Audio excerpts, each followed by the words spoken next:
제가 오늘 해피엔딩이라는 말씀 함께 나누는데, 제가 한때 그 평점 높은 영화에 빠진 적이 있습니다. 약간 허세가 들어가지고 평점 높은 영화들만 한번 찾아서 봐야겠다 하는 시기가 있었습니다. 그래서 지금은 없어졌는데 네이버 영화에 가면 그 평점 이렇게 순위가 매겨진 게 있거든요.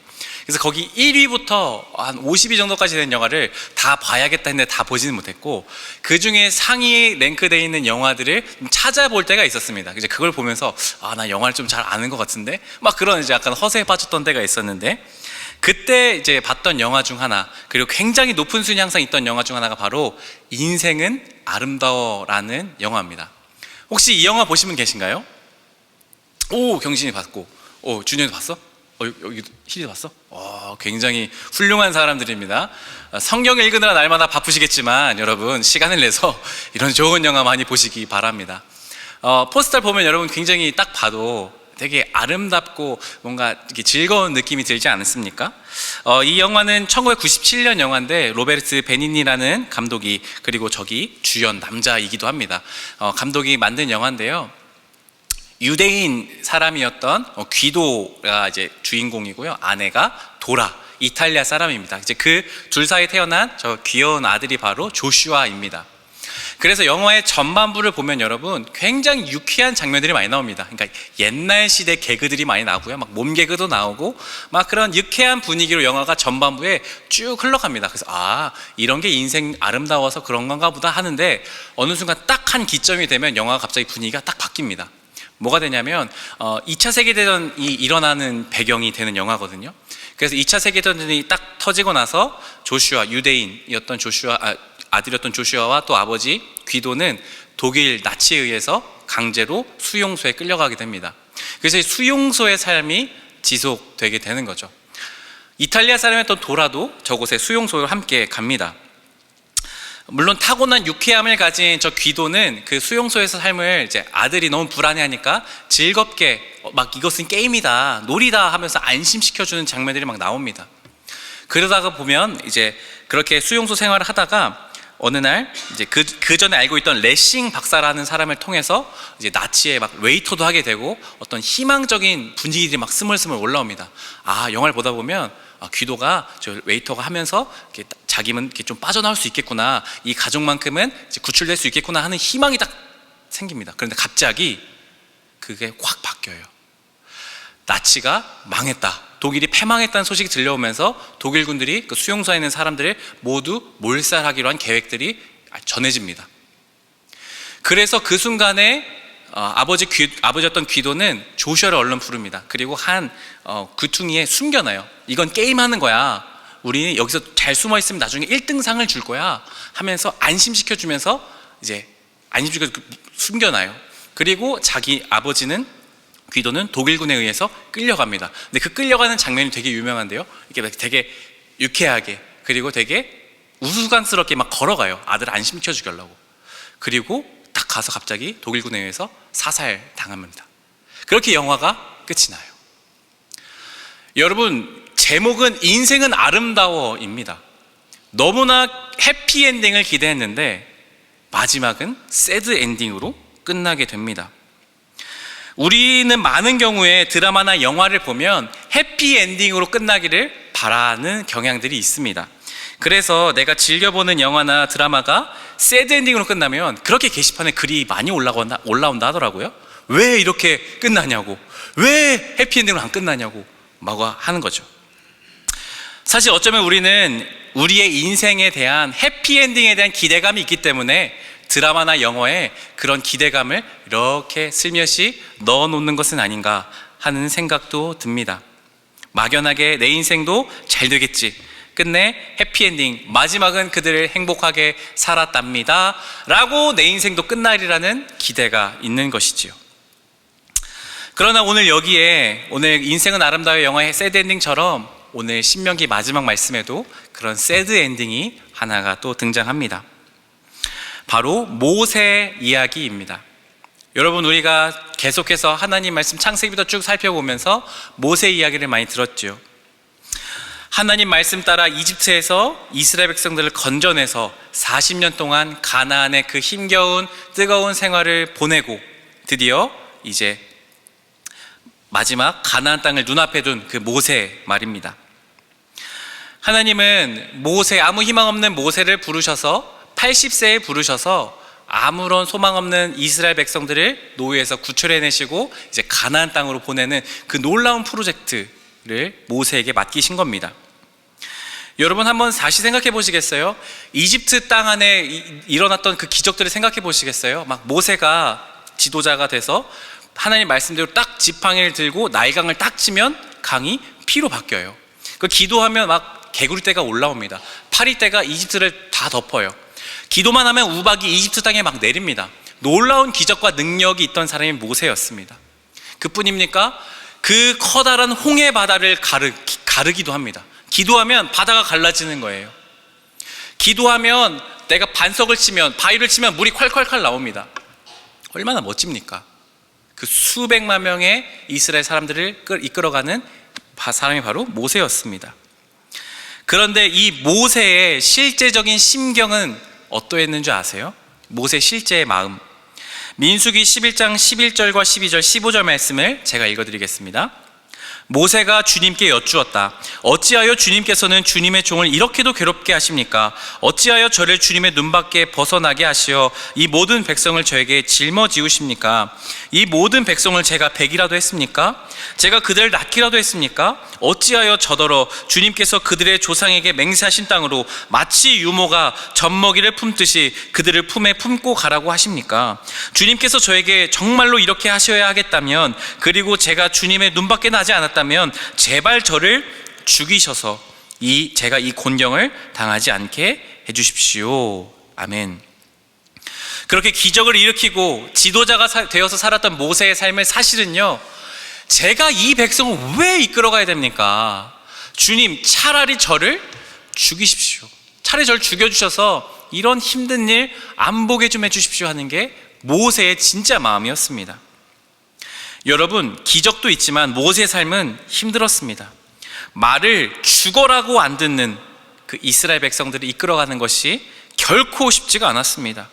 더우면 물이 없다, 고기가 없다, 먹을 게 없다, 다시 이집트로 돌아가자, 그때가 좋았는데 왜 여기 우리 와서 죽게 하느냐, 불평이 계속 들으면서 살아간 것이 모세의 삶이었습니다.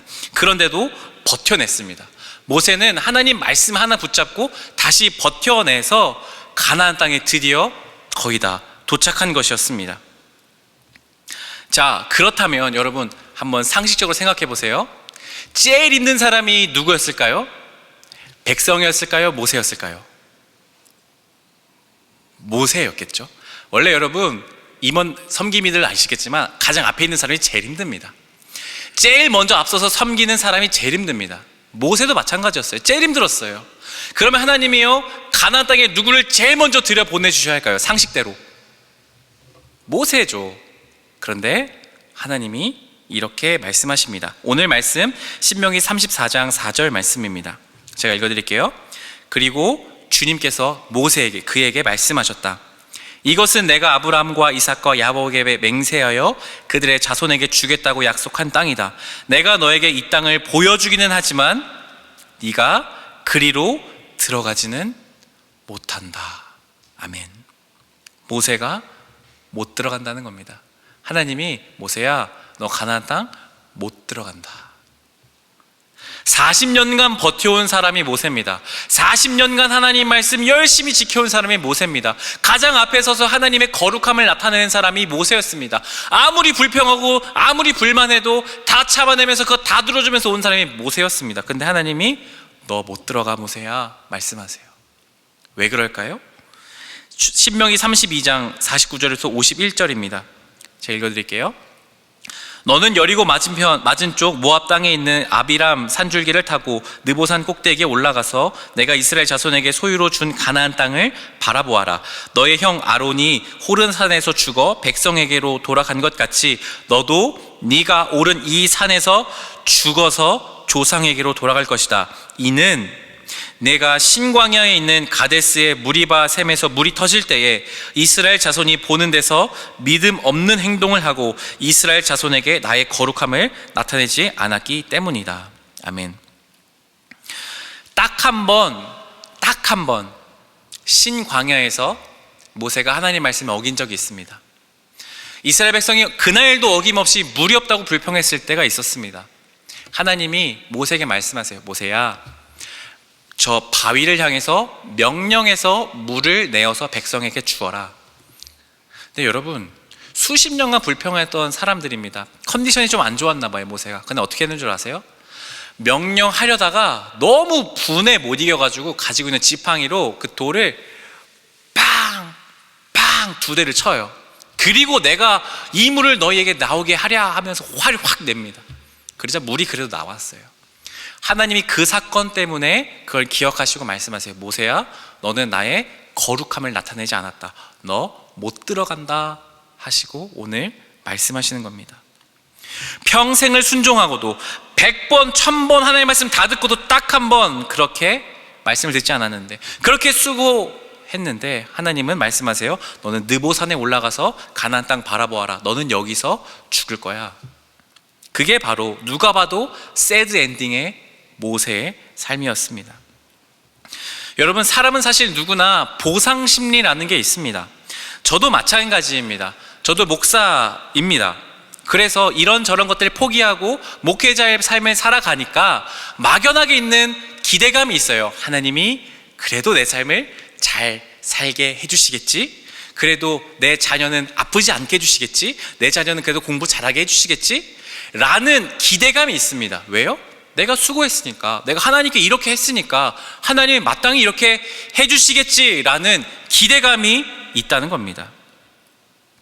여러분도 마찬가지 아닙니까? 섬김 일을 하거나 학교에서 열심히 공부하거나 또 선생님을 돕거나 여러 가지 여러분 회사에서 일을 할 때 마땅히 여러분 보상 심리가 있습니다. 그런데 모세도 그런 보상 심리가 있지 않았겠습니까? 모세의 심정이 어떠했을까요? 그렇게 순종했는데 그토록 바라던 가나안 땅 못 들어간다. 34장 5절에서 6절 이렇게 말씀하는데 한번 우리 같이 읽어볼까요? 함께 읽겠습니다. 시작. 주님의 종 모세는 주님의 말씀대로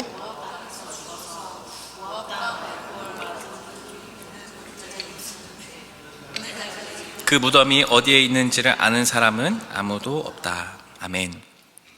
성경은 그렇게 억울한 새드 엔딩을 당한 모세가 어떤 반응을 했는지 기록하지 않습니다. 그냥 모세는 주님의 말씀대로 모압 땅에서 죽었다. 그리고 그가 묻힌 곳을 아는 사람은 아무도 없다. 그냥 그렇게 끝이 납니다. 이게 신명기 오늘 마지막 말씀이에요. 그리고 그 뒤에 모세는 등장하지 않습니다. 모세는 그냥 자신의 죽음을, 새드 엔딩을 받아들였습니다. 왜 그럴까요? 하나님 말씀에 순종한 거예요. 모세가 평생 가르친 한 가지가 무엇입니까? 여러분, 하나님 말씀 따라 사십시오. 모세는요, 마지막 죽음의 순간에 그것을 자신이 지켰던 거예요. 너무 억울합니다, 하나님. 좀 들어가면 안 됩니까? 그거 하나 잘못한 게 그렇게 큰 잘못입니까, 주님? 제가 뭐 사람을 죽였습니까? 제가 그렇게 큰 잘못을 했습니까? 그것 때문에 제가 못 들어간 너무 억울합니다. 그런 마음이 있었겠죠. 그런데 끝까지 하나님 말씀에 순종했습니다. 모세야, 너 못 들어간다. 예, 주님, 저는 여기서 죽겠습니다. 그 새드 엔딩을 받아들이겠습니다. 그게 바로 모세의 삶이었습니다. 하나님 말씀에 순종하라는 것은 나의 생각과 기대와 전혀 다르더라도 하나님 말씀이라면 예, 주님, 끝까지 제가 순종하겠습니다 하는 것이 진정한 순종인 겁니다. 그래서 그것이 비록 우리의 삶에 원하는 뜻대로 이루어지지 않는다 할지라도, 새드 엔딩 같아 보일지라도 사실은 그리스도인에게 진정한 해피엔딩은 하나님 말씀에 마지막까지 순종하는 것입니다. 하나님 말씀의 끝까지 내가 원하는 결말이 아니다 할지라도 하나님 말씀이 그러하시다면 내가 그것을 받아들이는 것, 그게 진짜 해피엔딩입니다. 우리는 모두 다 수고하고 고생했던 것에 다 보상받고 다 이루어지고 결국엔 행복하고 잘 먹고 잘 살았습니다 하는 결말로 끝나는 것이 해피엔딩이라고 생각하지만 성경에서는 그러지 않은 경우가 허다합니다. 주님의 말씀을 따라 살았더니 죽었더라. 병에 걸려서 죽었더라. 감옥에 갇혀서 죽었더라. 모세도 느보산에 올라가 죽었더라. 그 사람의 무덤이 어디 있는지 알지 못한다. 새드 엔딩입니다. 그러나 성경은 그것을 계속해서 증언합니다. 왜요? 그게 하나님의 뜻이라면 그 사람들은 받아들였던 겁니다. 여러분, 그리스도인이 무엇이 달라야겠습니까? 다른 종교를 믿는 사람들과 무엇이 달라야겠습니까? 우리는 무엇을 얻기 위해서 하나님을 섬기는 게 아닙니다. 보상 심리가 누구나 있습니다. 내가 기도했으니까, 내가 열심히 예배했으니까, 이렇게 섬겼으니까 주님 복 주셔야 합니다. 그게 우리의 1차적인 태도가 아닙니다. 우리는 하나님이 이미 나에게 하나님 나라를 허락하셨으니, 하나님이 나에게 복 주셨으니, 예수 그리스도를 믿는 놀라운 믿음을 주셨으니 내가 하나님 말씀에 순종하겠습니다. 내 뜻과 다를지라도. 그래서 우리는 섬기는 겁니다. 그 섬길 때 하나님 복 주시면 감사하고, 안 주시면 안 주셔도 감사하다고 고백하는 게 그리스도인 아닙니까? 다른 종교들은 내가 이렇게 내 신을 섬겼으니 이렇게 해주셔야 합니다 하겠지요. 그러나 그리스도인의 신비는 무엇입니까? 그리 아니하실지라도 주님께 순종하는 게 진정한 해피 엔딩입니다. 주님이 나를 위해 죽으셨으니, 주님이 나를 위해 새드 엔딩을 경험하셨으니 나도 주님을 위해 기꺼이 새드 엔딩을 할지라도 따라가는 겁니다. 그게 그리스도인입니다. 고통스럽다 할지라도, 그게 내 상식과 이해에 맞지 않더라도 주님 죽으라 하시면 모세처럼 죽는 것, 그게 바로 해피엔딩입니다. 사진 하나 보여주세요. 1956년에 한번 소개했던 적이 있는 것 같습니다. 짐 엘리엇이라는 선교사가 있었습니다. 휘튼 대학이라는 미국의 명문 대학교를 수석으로 졸업하셨습니다. 레슬링도 굉장히 잘했던, 공부도 잘하고 몸도 굉장히 좋았던 멋진 분이셨습니다. 졸업만 하면 이제 창창한 미래가 기다리고 있던 이 짐 엘리엇은 하나님의 부르심을 받았습니다. 그래서 대학교를 졸업한 후에 에콰도르라는 저 미지의 땅으로 선교하기로 하나님께 헌신합니다. 그리고 열심히 준비해서 4명의 사람들과 또 가족이 함께 아우카족이라는 사람에게 복음을 전하러 떠납니다. 그래서 그 미전도 종족이고 제대로 된 언어가 잘 통하지 않는 이 아우카족 종족의 언어도 배우고 열심히 전도할 수 있는 방법들을 열심히 공부해서 노력했습니다. 그리고 마침내 1년간 준비를 마치고 그 아우카족을 향해 처음으로 이제 그 비행기를 타고 내려서 처음으로 5명의 선교사가 아우카족을 딱 대면했습니다. 그리고 처음 배웠던 말을 해요. 나는 당신의 친구입니다 하는 말을 아우카족의 말로 이렇게 하면서 했어요. 그때 다가왔던 것은 무엇이냐면 바로 아우카족의 창이었습니다. 바로 찔러서 짐 엘리엇과 같이 갔던 4명의 선교사를 무참하게 찔러 죽였습니다. 그 사건이 미국 전역에 보도되었다고 합니다. 그리고 그 헤드라인은 이거였습니다. What a waste. 이 얼마나 큰 낭비인가 라는 것이 대서특필되었습니다. 저처럼 창창한 미래를 가진 유능한 사람이 말 한마디 제대로 해보지 못하고 복음도 전하지 못하고 이 미국 사회에 헌신해서 미국 사회에 발전을 해야 될 사람이 그저 가서 그런 비참한 죽음을 맞이했다. What a waste 하면서 대서특필했다는 겁니다. 그리고 아내였던 엘리자베스 엘리엇에게 찾아와서 이런 말을 가지고 인터뷰했습니다. 이 얼마나 큰 낭비입니까? 얼마나 큰 상심이 되십니까? 했을 때 아내였던 엘리자베스 엘리엇이 이렇게 말합니다. 보여주세요. 낭비라니요? 왜 그런 말씀을 하십니까? 나의 남편은 어렸을 때부터 이 순간을 위해 준비했던 사람입니다. 내 남편은 이제야 그 꿈을 이룬 것뿐입니다. 이후로 다시는 내 남편의 죽음을 낭비라고 말하지 마십시오. 이 말을 남기고 나서 엘리자베스와 그 가족은요, 그 아우카족을 다시 찾아갑니다. 찾아가요. 그리고 복음을 전해요. 그 사실을 알고 아우카족이 감명해서 복음을 받아들이고 수많은 사람들이 예수를 믿고 그 안에서 목회자도 나오고요, 많은 교회가 세워졌다는 이야기가 바로 오늘의 이야기입니다. 사랑하는 여러분, 어떤 것이 해피엔딩이고 어떤 것이 새드엔딩입니까? 창창한 미래를 가지신 여러분, 이 청년의 때를 살아가신 여러분, 여러분의 죽음, 여러분의 마지막을 한번 생각해 보신 적이 있으세요? 여러분 어떨 것 같으세요? 내가 교회 열심히 다녔으니까 여러분 마지막은 창창할 것 같으세요? 어떠실 것 같으세요? 그 해피엔딩인지 새드엔딩인지 결정되는 것은 그리스도인에게는 적어도요, 하나님 말씀을 따라 끝까지 사느냐 마느냐에 있습니다. 여러분 기억하십시오. 하나님의 나라를 꿈꾸는 사람은 끝까지 하나님의 말씀에 순종합니다. 나의 삶이 여기서 끝이 아니기에, 하나님이 나에게 원하시는 것이 있기에 그것을 이루는 것이 나의 삶의 가장 큰 해피엔딩이며 하나님이 사용하신다는 사실을 기억하십시오.